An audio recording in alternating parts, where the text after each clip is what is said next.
മലപ്പുറം അമരമ്പലം പഞ്ചായത്തിലെ തുടിക്കോട്, തോട്ടേക്കാട്, വഴിമൂച്ചിക്കൽ ഭാഗങ്ങളിൽ പുലിയെ കണ്ട സാഹചര്യത്തിൽ വിവിധ വകുപ്പുകളെ സംയോജിപ്പിച്ച് ജാഗ്രതാ സമിതി യോഗം ചേർന്നു.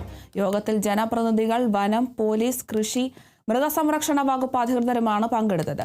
പ്രധാന കാരണമായി ചൂണ്ടിക്കാണിക്കുന്നത് തരിശുഭൂമിയിലെയും വൻകിട റബ്ബർ എസ്റ്റേറ്റുകളിലെയും കാടുകളെയാണ്. സ്വകാര്യ ഭൂമികളിലെ അടിക്കാട് ഉൾപ്പെടെയുള്ള കാടുകൾ അടിയന്തരമായി വെട്ടിമാറ്റാൻ ഉടമകൾക്ക് നിർദ്ദേശം നൽകും. ഇത്തരത്തിലുള്ള തരിശുഭൂമിയിൽ കൃഷി വകുപ്പിന്റെ സഹകരണത്തോടെ കൃഷി ഇറക്കാൻ തയ്യാറാവണം. സാന്നിധ്യമുള്ള പ്രദേശങ്ങളിൽ ലൈവ് ക്യാമറകൾ സ്ഥാപിക്കും. പുലിയെ പിടികൂടാൻ കൂട് സ്ഥാപിക്കുന്നതിനായുള്ള നടപടികൾക്കായും അധികൃതരോട് യോഗം ശുപാർശ ചെയ്തു.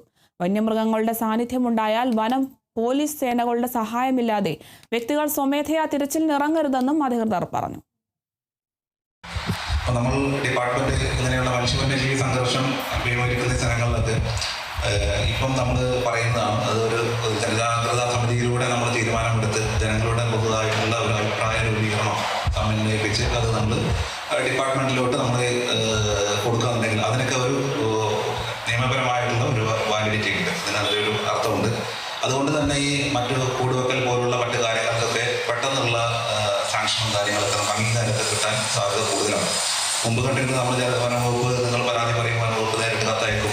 അതിന് പല സന്ദർഭങ്ങളിലും ചിലപ്പോൾ മറുപടി കിട്ടില്ല. അപ്പം അത്തരം സന്ദർഭങ്ങൾക്ക് വിധമായിട്ട് നമുക്ക് ഇങ്ങനെയുള്ള ഒരു സമിതികൾ കൂടെ പഞ്ചായത്തിൻ്റെ ഒരു സപ്പോർട്ടോടുകൂടെ കൂടി, അല്ലെങ്കിൽ ഈ ജനജാഗ്രതാ സമിതി, അല്ലെങ്കിൽ പഞ്ചായത്ത് മാത്രമല്ല വിവിധ ഡിപ്പാർട്ട്മെന്റിലുള്ള ആളുകളുണ്ട്. അപ്പം എല്ലാവരും കൂടെ സമന്വയിപ്പിച്ച് ഒരു അഭിപ്രായ രൂപീകരണം വരുമ്പോൾ നാടിൻ്റെയും അതുപോലെ ജനങ്ങളുടെ സുരക്ഷയ്ക്കും ഇതൊരു ആവശ്യമാണ് എന്നുള്ള ഒരു രീതിയിൽ വരുമ്പോൾ